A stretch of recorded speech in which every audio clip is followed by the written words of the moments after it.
Les 30 Glorieuses. Monsieur Chomsky, qui était député et qui vous êtes désormais un citoyen moyen. Merci. Voilà. Oui, enfin de rien. Et vous avez une proposition pour le gouvernement.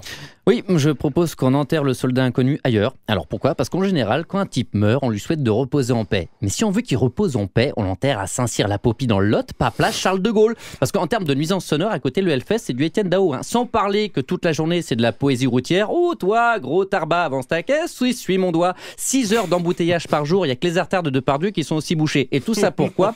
Pour se faire poser une gerbe interflora tous les ans par un profiteur de guerre. Mais les présidents ne sont pas tous des profiteurs de guerre. Non, puis Dassault, c'est un distributeur de chocobons et ma femme a réellement 3 orgasmes à chaque fois que je la touche. Me prenez pas pour un idiot, ça va. La tombe du soldat inconnu mort pour la France, non, il est mort pour Renault, Peugeot, Citroën, Dassault, Michelin. Alors, je vais détendre un peu l'atmosphère parce que là, je sens que je tends l'ambiance. Vous savez ce que ça fait un pneu Michelin qui fait de la gym ? Il fait la roue.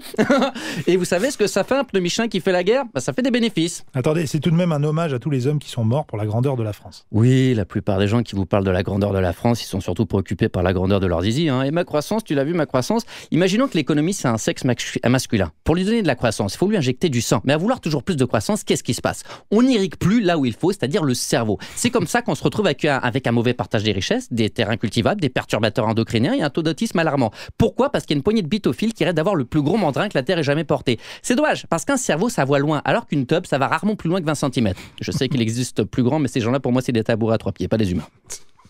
C'est marrant parce que moi, j'ai remarqué que la taille de la mienne, c'est mon département. Ah, vous habitez l'Ardèche ? Très drôle. C'est recette. Blague départementale. Alors, quand même, on parle de rendre hommage à des hommes qui ont gagné les honneurs de la France en faisant la guerre, monsieur Chomsky. Oui, j'ai entendu un député En Marche qui dit « Mais qu'est-ce qu'il y a de mieux que l'honneur ?» Je sais pas, 3 000 € par mois à parier place de la Bastille à moins de 6 €, déjà c'est un bon début. Et quand vous dites la guerre, c'est un mot pour les pauvres, la guerre. Pour les banquiers, ça s'appelle une conjoncture économique riche de potentialités. Macron et les financiers, ils vont pas à la guerre, eux, ils envoient des jeunes se faire tuer pour plumer tranquille les plus vieux. Ça s'appelle se partager la part du gâteau.